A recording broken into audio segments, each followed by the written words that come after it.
Today, I will be reviewing Kingdom Hearts 3. Stay tuned.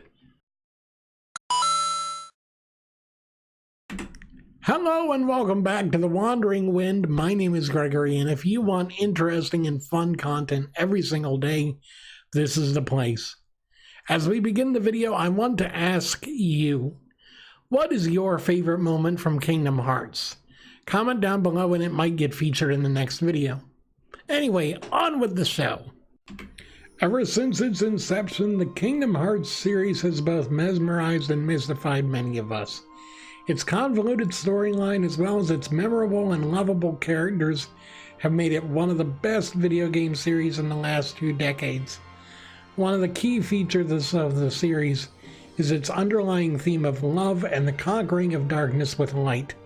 The ability to see the connections within each and every one of us is a kind of power, and this is what makes Kingdom Hearts so great and so grand. It's imagining a world that, while filled with darkness, is still so full of hope and light. So today I will bring you into the world and story of Kingdom Hearts.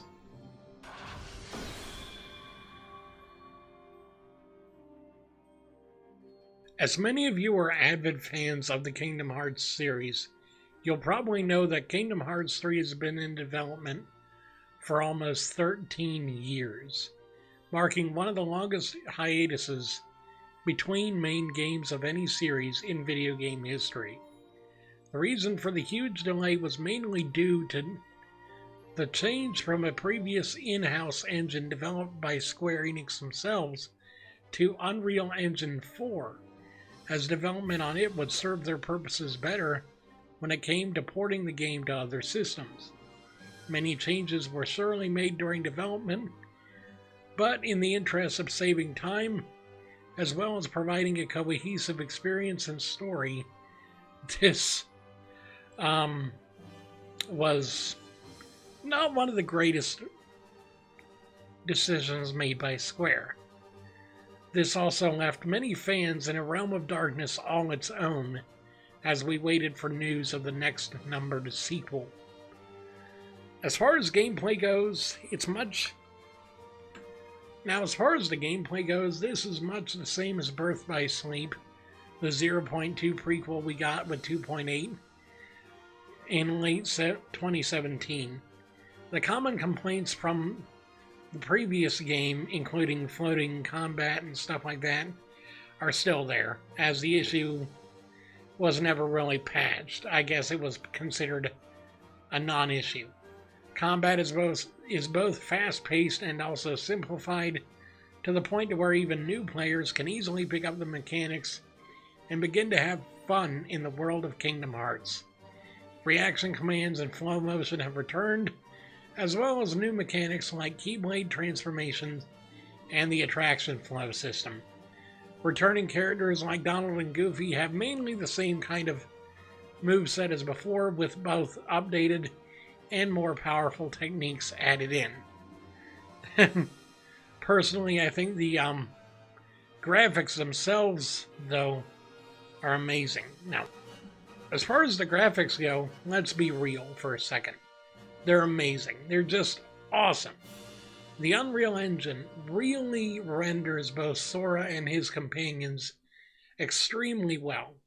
And with the Pixar worlds finally being introduced into the main series, UE4 was definitely the best option before making the game so well polished, and is even better now that it is polished.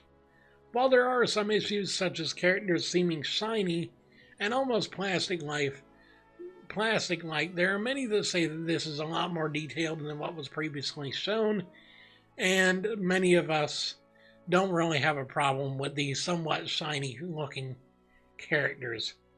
Particle effects for things like magic and summons are also kind of rehashed from 0.2 and work extremely well with the engine and really bring you into the setting of Kingdom Hearts itself, especially as you watch the different cutscenes.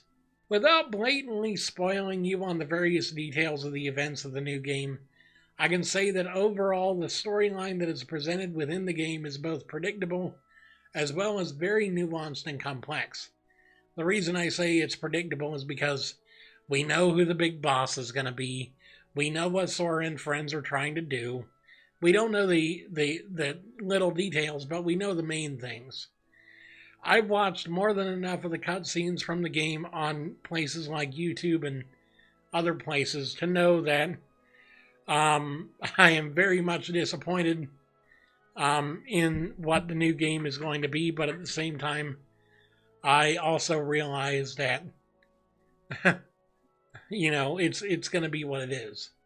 The next game in the series was also teased at the end of the epilogue, which I have also seen, which kind of ruins the whole experience for me, but that's okay. I'm not going to spoil it for you. But the setup for the next one is definitely a shocker, especially to me because I can't really see the forest for the trees.